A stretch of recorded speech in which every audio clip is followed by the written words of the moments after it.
Hello everyone, in previous lecture we see the properties of actinides. अब हम देखते हैं इसकी 9th property and last property of actinide, that is compound of actinide. जो actinide क्या क्या कंपाउंड बनाता है।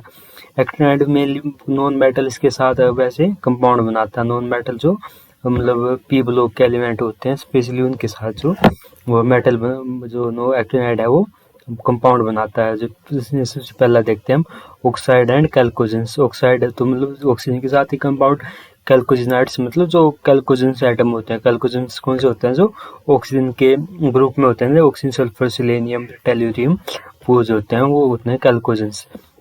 जो actinide form oxide in different oxidation state, ये +2 +3 +5 और +6 में ऑक्सीडेशन स्टेट में ऑक्साइड की फॉर्मेशन करता है।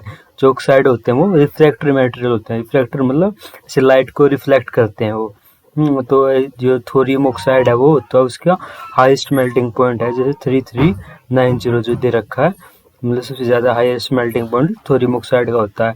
This have been expensively studied because of their importance in nuclear fuel, मतलब ये न्यूक्लियर फ्यूल में काम आते हैं, इसलिए इनकी मतलब ज़्यादा स्टडी की जाती है ऑक्साइड की। इनके ऑक्साइड भी इनमें देखो मेनली तो थोरियम और यूरेनियम के ही होते हैं, क्योंकि उनका हमने पहले देखा था उनकी हाफ लाइफ जो होती है वो ज़्यादा होती है, इसलिए वो स्टेबल होते हैं। इसलिए हम जो जनरली इनके ऑक्साइड पढ़ेंगे वो थोरियम और यूरेनियम के ही पढ़ेंगे। वैसे बनते तो सब के हैं, लेकिन मेनली जो होते हैं वो इन दो के ही होते हैं।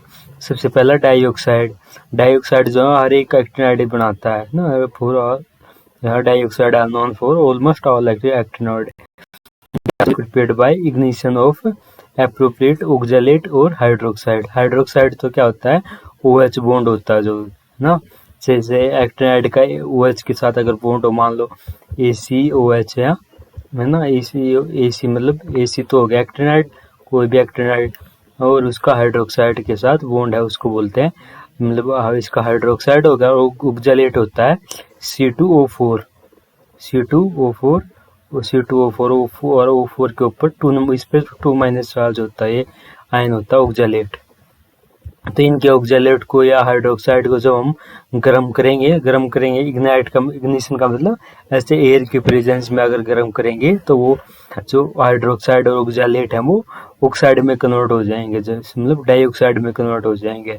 इसके एक्सेप्शन है जैसे सिमेरियम और कैलिफोर्नियम ऑक्साइड जो इनके होते हैं, इनके वो इस मेथड से नहीं बनते, which require oxygen rather than air.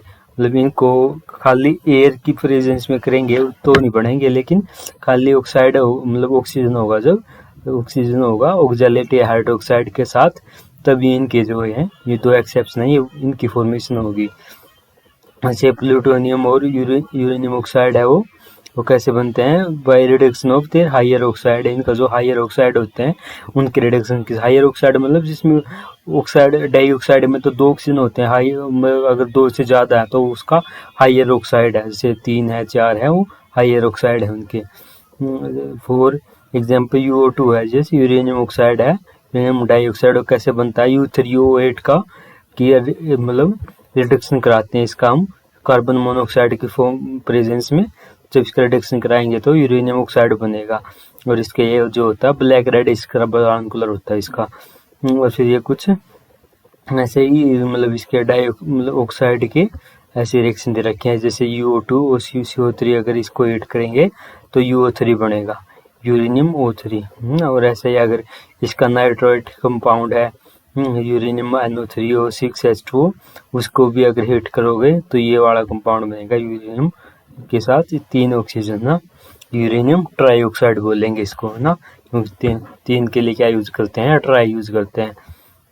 और यूरेनियम ऑक्साइड तो ट्राईऑक्साइड होता है, इसकी 7 फॉर्म्स होती हैं है ना, लेकिन ये जो गामा फॉर्म है ये इसकी ज़्यादा कॉमन है, और जब इसको गर्म करोगे तो इसका पॉलीमराइजेशन हो जाता है, U3O8 की फॉर्म में कन्वर्ट हो जाता है ये। अगर जब इसको मतलब 80 से 90 हर 90 डिग्री तक जब इसको गर्म करते हैं तो U3O8 की फॉर्मेशन कर लेता है।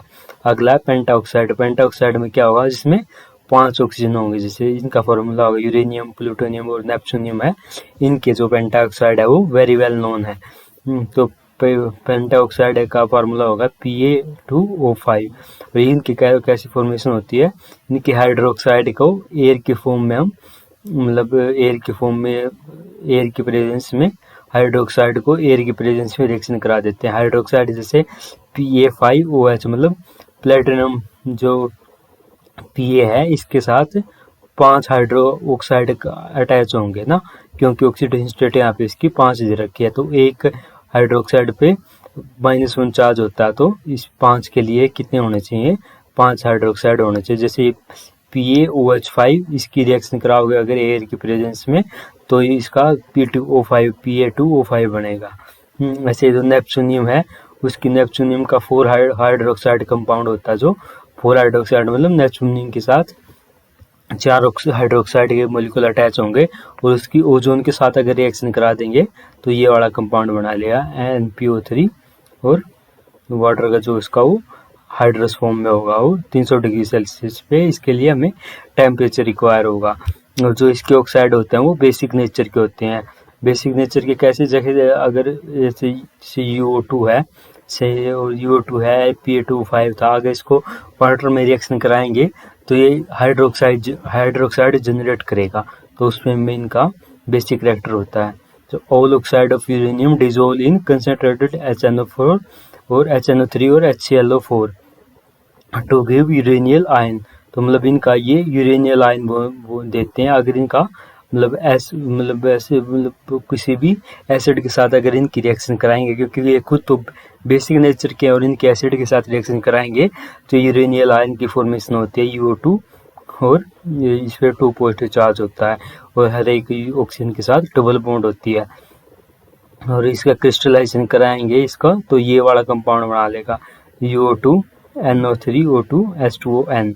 मतलब N का मतलब इसमें जो वाटर का नंबर ऑफ मॉलिक्यूल है वो वेरी कर सकते हैं। तो इसका ये इस फॉर्म में होता है, ये इस फॉर्म में जो कंपाउंड बनता है इसकी मतलब स्ट्रक्चर ऐसी होती है, मतलब NO3 ऐसे होता है, NO3 है ना इसमें लिगेंड, NO3 इस फॉर्म में होता है। NO3 में 3 ऑक्सीजन एटम होते हैं, 3 ऑक्सीजन एटम और 2 ऑक्सीजन एटम पे नेगेटिव चार्ज होता है। जैसे ये ऑक्सीजन एटम और ये अगर मान लो ऑक्सीजन एटम है तो इन दोनों पे नेगेटिव चार्ज होगा, और एक जो ये नाइट्रोजन है इस पे पॉजिटिव चार्ज होगा। तो ऑल ओवर इस पे मतलब 2 तो नेगेटिव चार्ज है और 1 पॉजिटिव चार्ज है, तो ऑल ओवर कितना बड़ा बचा, 1 माइनस चार्ज बचा इस पे। तो इसको लिखेंगे तो बोलते हैं NO3 माइनस बोलते हैं इसको, क्योंकि ऑल ओवर जो चार्ज बचता है वो 1 बचता है, -1 बचता है। तो ये इस फॉर्म में होता है। जो जिन ऑक्सीजन पे नेगेटिव चार्ज है वो ऑक्सीजन जो है वो यूरेनियम के साथ अटैच हो जाते हैं ऐसे।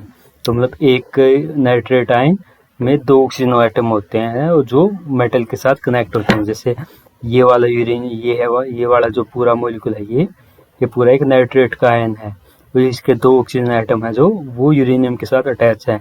ऐसे ही एक नाइट्रेट का आयन ये है, तो 2 इसके ऑक्सीजन जो है वो मेटल के साथ अटैच है ना। तो इसमें भी हमारे मॉलिक्यूल में भी 2 नाइट्रेट आयन थे, और फिर जो ऑक्सीजन मतलब इसमें हम जो कंपाउंड देख रहे हैं इसमें 2 वाटर के मॉलिक्यूल मानने हैं हमने। जो वाटर के मॉलिक्यूल, एक वाटर का मॉलिक्यूल ये हो गया और एक वाटर का मॉलिक्यूल ये हो गया, और इसका जो ऑक्सीजन एटम है वो अपने लोन पेयर जो है वो यूरेनियम को ऐसे डोनेट कर रहा। तो जितने ये नाइट्रेट है और वाटर है वो तो सारे एक प्लेन में है, मतलब ऐसे कॉपी के पेज पे है, और जो 2 ऑक्सीजन है तो वो ऊपर नीचे है, मतलब एक कॉपी के पेज के ऊपर होगा और एक कॉपी के पेज के नीचे होगा। तो मतलब जो ये 2 ऑक्सीजन आइटम है वो परपेंडिकुलर है, और जो सारे जो और आइटम है वो क्या है वो प्लेन में है।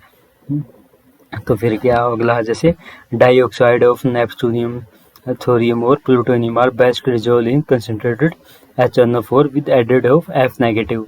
मतलब कोई भी अगर इनको HNO3 में डिजोल्व कराना है तो इनके लिए हमें F नेगेटिव आयन बाहर से डालना पड़ेगा। F नेगेटिव किसी फॉर्म में हो सकता है, KF NaF इनकी फॉर्म में हमने बाहर से F नेगेटिव डालना पड़ेगा। जो एक्टिनाइड के कैल्कोजेंस है वो obtained by reaction of element, जो मतलब जो इनके एलिमेंट के साथ ही इनकी रिएक्शन कराते हैं तभी जाके हमें कैल्कोजेंस के मतलब एक्टिनाइड के कैल्कोजेन के साथ कंपाउंड बनते दिखते हैं। और फिर इनकी थर्मोस्टेबिलिटी क्या होती है, सल्फर की सबसे ज़्यादा, फिर सिलेनियम की, फिर टेलुरियम की, और ऑक्सीजन की तो सबसे ज़्यादा होती है। फिर लेकिन ऑक्सीजन को तो हम ऑक्साइड में पढ़ लेते हैं, तो कैल्कोजेंस में सल्फर, सेलेनियम और टेलुरियम को पढ़ते हैं, और इनका जो थर्मल स्टेबिलिटी ऑर्डर होता है ये दिया हुआ है। तो अगला है many mix oxide of alkali और alkaline earth metal are also formed by heating appropriate oxide in presence of oxygen where necessary. तो मतलब ये बोल रहे हैं कि एल्कली और एल्कलाइन अर्थ मेटल के ऑक्साइड होते हैं जो, अगर उनकी और इनके एक्टिनाइड के ऑक्साइड होते हैं, अगर उनकी रिएक्शन कराएं तो ये एक नया कंपाउंड बना लेते हैं। जैसे ये है, इन्होंने जो लिथियम के 2 मॉलिक्यूल थे, लिथियम का ऑक्साइड था और ये एक्टिनाइड का ऑक्साइड था, इनकी रिएक्शन करा के ये नया कंपाउंड बन गया। और ऐसे ही जो और कंपाउंड भी बन सकते हैं, जिसमें जैसे M2U2O7, मतलब M2 इसमें कोई और एटम है, मतलब यूरेनियम के अलावा कोई और मेटल है इसमें, तो इसमें इस फॉर्म के जो देखिए मैं M2UO4, M4UO5, ये मतलब M की जगह कोई और मेटल लग सकता है, तो इस फॉर्म में भी इनके कई कंपाउंड बन सकते हैं। अगला है हैलाइड। हैलाइड मतलब हैलोजन के साथ इनके जो कंपाउंड होते हैं, जो हैलोजन के साथ कंपाउंड होते हैं वो इस फॉर्म में होते हैं, ACX6 या ACX2, मतलब या तो 6 हैलोजन होंगे या 2 हैलोजन होंगे। Hexahalide are formed are only hexafluoride of uranium, neptunium and plutonium. जो हेक्साहैलाइड है वो किस किस के बनते हैं, यूरेनियम, नेपच्यूनियम और प्लूटोनियम के बनते हैं। और हेक्साक्लोराइड है वो कैसे बनते हैं, जो UF से यूरेनियम फ्लोराइड है उसकी हम रिएक्शन करा देते हैं एल्यूमिनियम क्लोराइड के साथ, तो फिर जाके उसका जो हैलोजन है, वो जो फ्लोराइड का कंपाउंड था वो क्लोराइड में कन्वर्ट हो जाएगा, मतलब फ्लोरीन की जगह क्लोरीन लग जाएगा। जो ये सारे हैं ये हाई पावरफुल ऑक्सीडाइजिंग एजेंट होते हैं और सेंसिटिव होते हैं मॉइस्चर में सेंसिटिव होते हैं, तो अगर वाटर के साथ इनकी रिएक्शन में हो जाएगी तो ये वाला कंपाउंड ये बना लेंगे ACO2X2। हाँ, वैसे ही pentahalide are found only up to neptunium, जो पेंटालाइड है वो नेपच्यूनियम तक ही मिलते हैं खाली। और फिर all pentahalide and PaCl5 are polymeric and acquire 7 coordination by mean of double x bridge between adjacent metal. तो फिर ये मतलब पेंटा होते तो पेंटाक्लोराइड है, लेकिन ये पॉलीमेरिक फॉर्म में हो जाते हैं। पॉलीमेरिक फॉर्म मतलब ये 2 यूनिट या 2 से ज़्यादा यूनिट एक दूसरे के साथ अटैच हो जाती हैं, और उनमें एक या 2 हैलोजन वो जो ब्रिज की फॉर्म में होते हैं।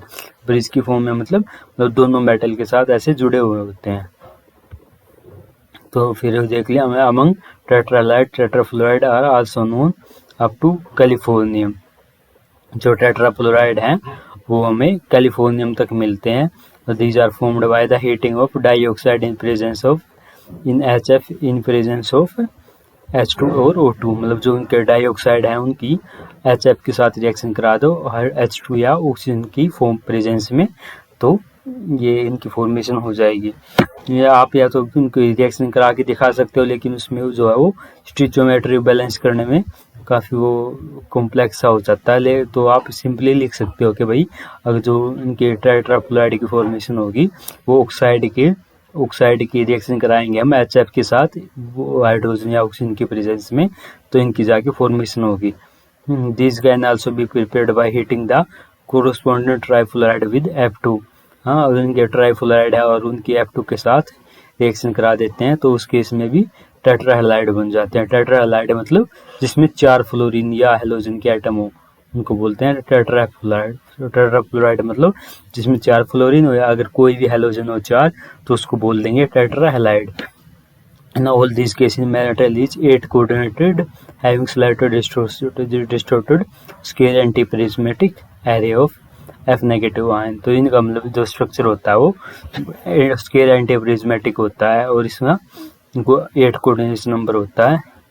फिर जो टेट्राक्लोराइड है वो थोरियम से नेपच्यूनियम तक बन सकते हैं by heating their dioxide and CCl4। तो CCl4 की प्रेजेंस में इनके डाइऑक्साइड की रिएक्शन कराएंगे तो ये बनेंगे। ऐसे टेट्राब्रोमाइड भी और टेट्राहाइड्राइड भी इन्होंने बता रखे हैं कि कौन कौन से आइटम बनाते हैं। जैसे थोरियम से नेपच्यूनियम और टेट्राहाइड्राइड थोरियम से यूरेनियम तक बनते हैं। उधर ट्राइहैलाइड जो वो होते हैं यूरेनियम से एस्ट्रोनियम तक, ये तक मतलब जो ट्राइहैलाइड है वो यहाँ तक बनते हैं। और ऐसे कुछ ऑक्सीहैलाइड ऐसे होते हैं जिनमें मतलब ऑक्सो हैलाइड मतलब जिसमें ऑक्सीजन भी हो और हैलाइड भी हो, मतलब हैलोजन भी हो, ऑक्सीजन और हैलोजन दोनों हो तो उसको बोलते हैं ऑक्सो हैलाइड। वो इस फॉर्म में बन जाते हैं। इन्होंने फार्मूले दे रखे हैं। हाँ, तो हमने जो प्रॉपर्टीज थी को जो सारी वो देख ली है। आगे हम देखेंगे इसका occurrence and isolation of actinide element, वो हम अगले लेक्चर में देखेंगे।